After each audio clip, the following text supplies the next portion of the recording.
Bonjour, alors je suis Denis Dubourdieu, je suis œnologue, je suis professeur d'œnologie, je suis le directeur de l'Institut des sciences de la vigne et du vin, je suis consultant, mais aujourd'hui je suis un praticien, comme la plupart de ceux qui vont m'écouter.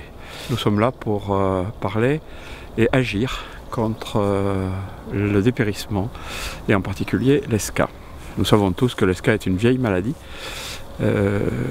décrite depuis fort longtemps, mais qu'elle est en recrudescence dramatique depuis une dizaine d'années sur un certain nombre de cépages. Les causes de cette maladie ont été précisées.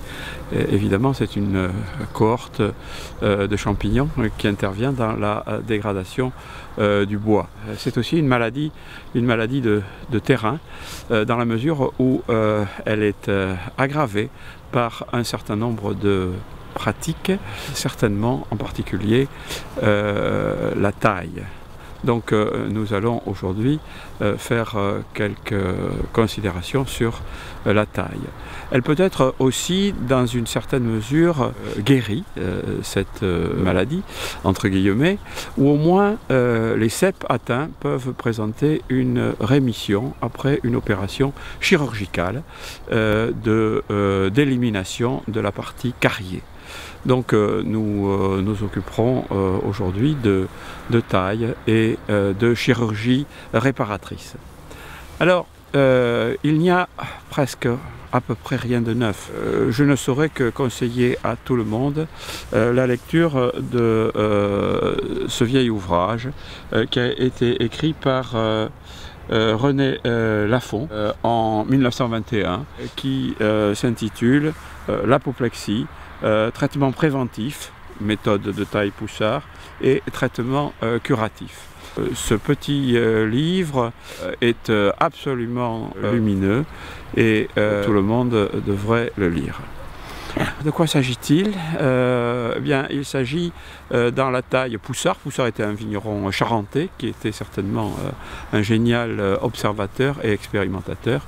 Et il avait remarqué que la taille Guyot, qui n'avait pas de précautions particulières pour positionner les retours, avait certainement entraîné une forte augmentation des cas de dépérissement et d'apoplexie. Et il a simplement amélioré la taille Guyot en positionnant de son point de vue plus correctement les retours sur le trajet de sève. Il a également proposé une technique de chirurgie réparatrice qu'on appelle curettage, qui va vous être présentée dans la vidéo suivante. Alors, d'autres techniciens, d'autres praticiens, d'autres agronomes ont parlé de ces deux sujets. Et en particulier, François Dalle de la SICAVAC de Sancerre. Les démonstrations qui vont vous être présentées ce matin sont faites par des collaborateurs d'une société de moniteurs de taille qui s'appelle les Maîtres Tailleurs, Simonite et Sirch. C'est une société française qui est la filiale d'une société italienne qui s'appelle Preparatori Uva, Simonite et Sirch. Je vous souhaite un bon spectacle de taille et de curetage.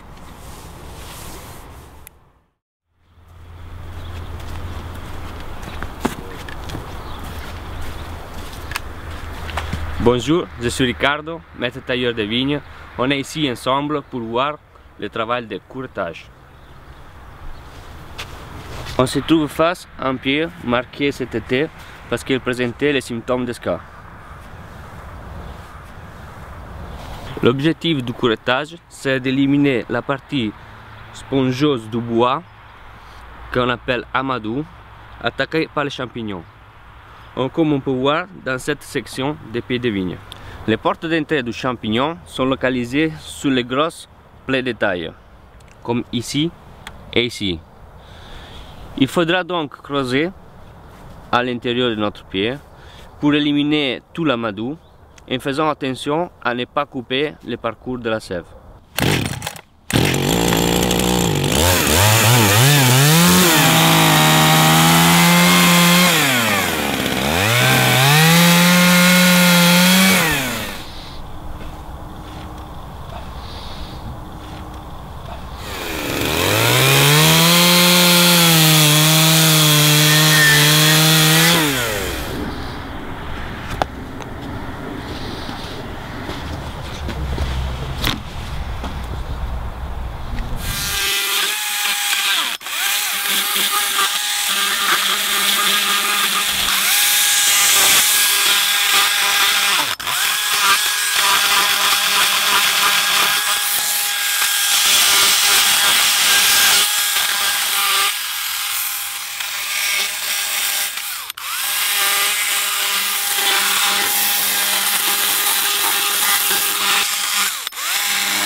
Maintenant, rendez-vous à l'août prochain pour constater le sauvetage.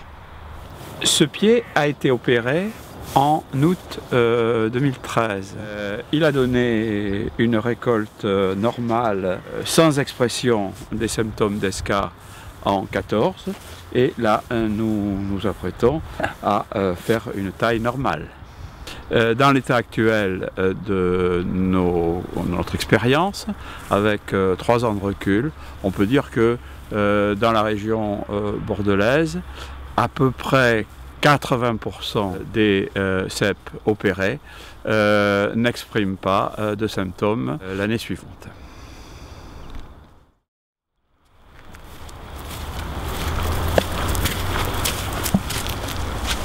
Salut, moi c'est Thomas. Je travaille aussi pour la société Simonite Sirch, maître tailleur de vigne. Et on va voir maintenant ensemble la taille de formation de la vigne respectueuse du flux de sève. Venez voir. On se trouve ici face à un pied qui a été hanqué l'année dernière. On va cette année établir des coursons sur le flux de sève. La longueur du courson sera déterminée par l'orientation des yeux.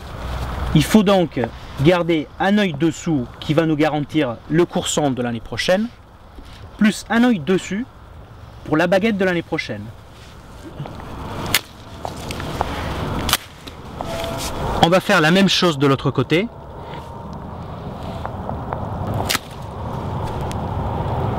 On va donc choisir ce sarment pour en faire une baguette. La coupe, au lieu d'être faite ici, il faudra la faire sous le nœud suivant pour laisser ce qu'on appelle un bois de dessèchement ou chicot.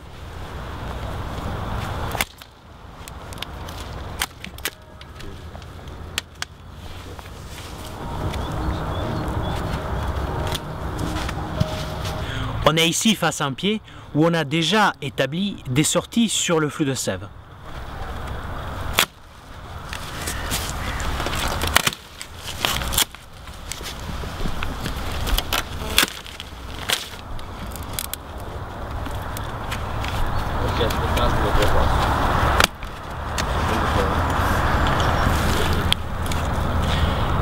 Nous voici enfin face à un pied qui a été taillé plusieurs années de suite avec des coursons sur le flux de sève.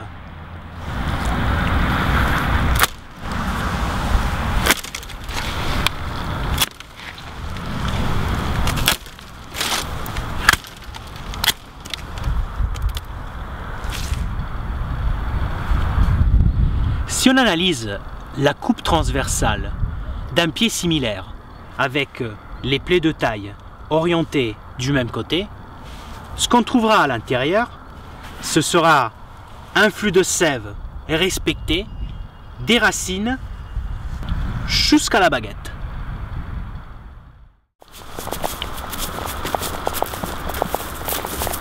Salut, moi c'est Cyril, je travaille pour Simonite Sirch et nous allons procéder à un regreffage. Donc nous voilà devant un pied qui a été marqué l'été dernier car il a subi une apoplexie. Donc nous allons procéder à un regreffage car il n'est pas opérable autrement.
Alors voici un pied qui a été surgreffé au printemps 2014.